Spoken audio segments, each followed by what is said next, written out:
I'm here with Dan Drawbaugh, the CIO of the University of Pittsburgh Medical Center, and he was last year's Information Week Chief of the Year. What does it take, do you think, to be Chief of the Year for Information Week? Well, I think to become Chief for the Year, obviously it takes a great relationship with a number of individuals. I think really the key has been the individuals that you surround yourself with, technology leaders, business leaders, the executives, the board governance side of the business.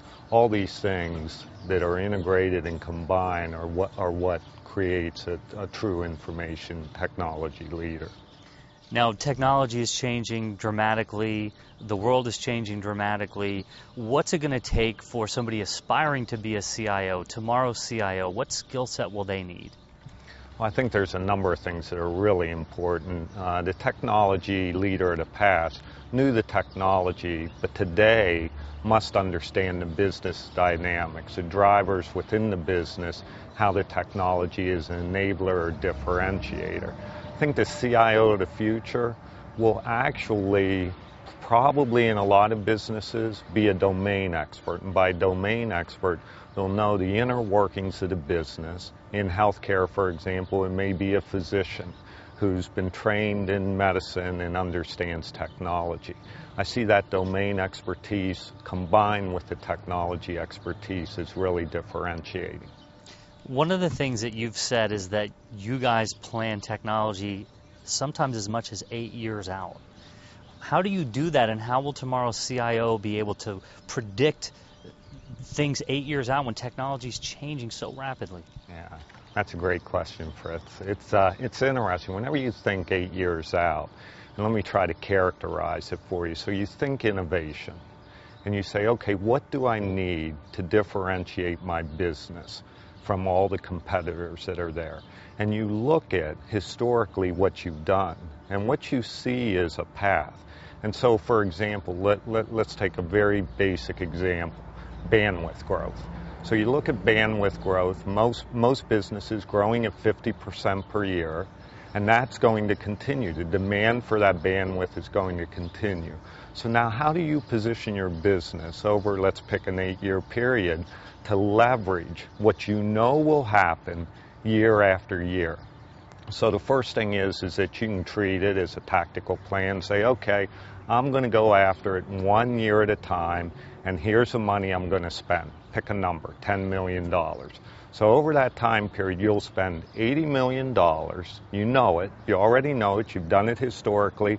And with your business growth, it's going to happen over the next 8 years. So how do you differentiate yourself?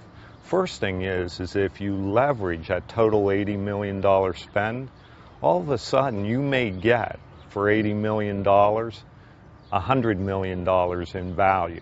Or you could actually maybe negotiate it where it's $60 million you spend for $80 million in value. But you got to look at it. You got to pool your resources over that 8-year period.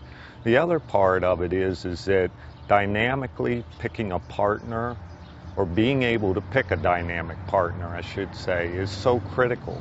Because if partnering in that endeavor to get to the end goal within that 8-year period is something that requires a partnership. The only way you get a partnership is if you make commitments over the long haul. And then I think the final part of it is it is a true differentiator. You think about, and using the example of bandwidth again, with data, voice, high-definition video convergence.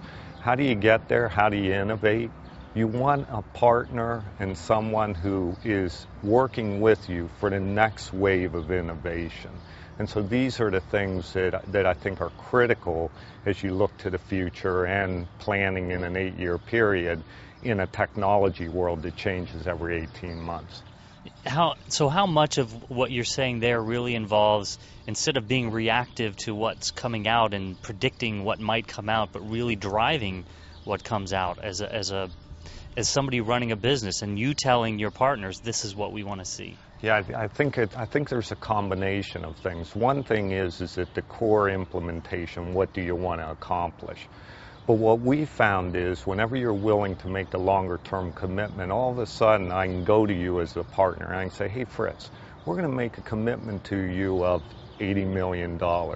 let's do something creative. For example, let's take 20 million each. I'll contribute 20 million, you contribute 20 million. We set up a $40 million investment fund for new development, new commercializable products and services in the marketplace that differentiate your company within my market sector and differentiates us within the market sector, and provide these solutions and commercialize them on a national and international level. If you knew my commitment was there for 8 years, you'd be much more willing to put those types of dollars forward in a joint investment, joint development fund. So these are the types of things that truly can differentiate your business going forward. Dan, thank you for talking to us today. Thank you. I enjoyed it.